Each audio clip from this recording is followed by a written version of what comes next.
The foundation, SCP, has always been our home and our school. We grew up there. We were trained for this work. Just 3 people in the group, 3 orphans. But to each other, we were family. Like 2 brothers and a sister, Gregory, Leon, and Audrey. Imagining ourselves as heroes, we came up with catchy nicknames: Greg, Leo, and Oda. We felt a kinship with each other, even though outwardly we were completely different. Audrey, a blue-eyed blonde with freckles all over her face. Her eyebrows are so thin they're almost invisible. You look at her and think, what a sweet girl. But appearances can be deceiving. Oda fights well. She dodges deftly and lands rare, precise blows like a scorpion, or a cobra. And she never misses a shot. She's never messed up at the shooting range. Plus, she's smart. Who's better at detective work, her or me? That's an open question. Leo, a tall bruiser with stone-hard shoulders and cast-iron fists, short black hair standing on end, a predatory fanged smile and perpetually cunning hazel eyes. He's the boldest of us all. He's always eager to jump into battle and can't sit still. Prudence isn't his strong suit, but he's got strength, like a steam locomotive. As for me, I'm a guy of average height, green-eyed, blonde-haired and a bit on the skinny side. I'm right up there with the rest of them. I'm a decent shot, I fight well, and I run fast. I'm just as good a fighter as anyone else. But I was more fascinated by mysteries. I saw myself as a detective and wanted to be the brains of my team. They called us the special unit, the Offshots, and our time had come. We had grown up. After so many years of training and preparation, we were assigned our first real case. It seemed trivial. Anomalous objects, referred to as discarded goods, boxes and cans that no one knew where from, had appeared on supermarket shelves. The team leader, Herman Lazarus, gathered us in the training room and asked us to open the SCP file on our computers, numbered 9198.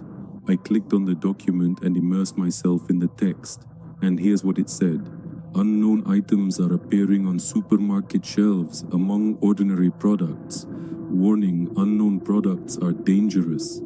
Consuming them leads to unpredictable and terrible consequences. The warning read, no one knows where they come from or what they are. The only thing that gives them away is their strange labels with glaring errors. Fingers, read the label on the can of food. Please, take me home, pleaded the cardboard box. Product for internal consumption. Explained something that looked like a milk carton.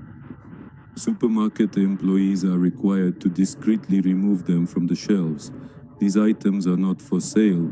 They can't be scanned at the register, but no store is immune to theft. Among the materials was a video recording. A scruffy-looking man steals one of the items from the shelf. Next, a police report. A body was found in an apartment. Photos were attached. It seems Oda had also managed to scroll down to these photos. I saw her wince and cover her mouth with her hand. Leo was scrolling with the mouse wheel, looking completely indifferent. It seemed as if these disgusting images evoked absolutely no emotion in him. As for me, my throat tightened at the sight of these photos. In the first photo, a dead man with a contorted face. His skin had turned green, swollen and covered in blisters. In the next one, a table, an unfinished bottle, and next to it, a can with the large inscription, Fingers, and in small print, a nice pleasant dinner. Eat this. The third photo is a close-up of the can's contents. It contains a brown sludge and something resembling pea pods, but it's hard to tell visually whether it's of plant or animal origin. By all appearances, it was junk food. The police report stated the man had been identified. He was the one who had secretly taken the dangerous object out of the supermarket. Leo snorted and began to complain loudly. The guy stole a tainted can of food and got poisoned? Yeah, a case worthy of a special task force. What are we supposed to do now? Walk around stores with shopping carts and collect tainted food? Is that why they ran us through the training grounds and taught us to shoot at targets? Our teacher, Herman, never reacted to his antics. He gave the impression of being a rock-solid cliff. In such situations, he would always say coldly, and after a long pause, "Enough with the jokes, and keep reading." "I've already read it." Leo leaned back in his chair, folding his hands behind his head. "Then, don't disturb the others." German walked slowly around the classroom, patiently waiting for us to finish. This man had been teaching us for years. No, not like his own children, more like tracking dogs. And you couldn't tell from his wrinkled face what he was feeling as he sent us on our first assignment, or if he felt anything at all. I stopped thinking about it and went back to studying the materials. Next came the autopsy report. That case wasn't a simple poisoning. Once inside the body, the substance seemed to try to fuse with it, to become part of it, and completely restructure the tissues. However, the man couldn't withstand the metamorphosis and died almost immediately. The conclusion stated, died due to a failed fusion with an anomalous parasite. Oda raised her hand. Question: what happens in the case of a successful fusion? Have any such cases been recorded? German picked up the remote and turned on the video projector. We watched a clip filmed by a supermarket employee. A man was wandering among the shelves. He moved with agonizing slowness, barely dragging his feet. A tattered jacket had slipped off his shoulders. His head swayed listlessly from side to side. "Another zombie's come in," whispered a voice off camera. "We get these every night. They don't buy anything." But the man in the video pulled a bright box from his coat and placed it on the cereal shelf. "Sir, what are you doing?" The clerk cried out, and suddenly he turned. A hideous face appeared in the frame, covered in blisters, as if scalded by boiling water, crimson spots everywhere, eyes covered by a whitish film, blind. A flap of skin hung from his chin, and a thick, dark liquid oozed from his nostrils. The terrifying man growled, baring black gums, and then lunged forward. The camera shook and fell. The screen was covered with a web of cracks. "Did you see that? Did you see that?" The supermarket employee shouted excitedly. He raised his phone and filmed the fleeing customer. That terrifying man ran out the door. Then the employee pointed the broken camera at the shelf. "And now, look at what he left behind." A trembling hand picked up a bright pink box from the shelf featuring an ugly unicorn and the words, "Crunchy Cookies." The cameraman turned it over. It read, "Healthy, unhealthy, delicious product. These zombie merchandisers go around planting junk merchandise on us. We've got a whole warehouse full of this stuff already. What a bunch of jerks. They broke my phone." With those words, the video ended. "The guy in the video is one of the infected," Herman explained. "We call them toxies. These guys..." I raised my index finger and cut him off bluntly. "Got it. The infected ones are the ones putting out the junk. But where do they get it from?" "They make it," Herman replied. "How do they produce it?" Oda asked. Our leader pulled out a box and placed a can on the table. We moved closer. It looked like an ordinary tin can, but the top was strange, perfectly smooth, without seams, as if it weren't metal. The label raised questions too. It featured a green fish with a human tongue. Large lettering read, "Soft bones," and in smaller print, "Edible."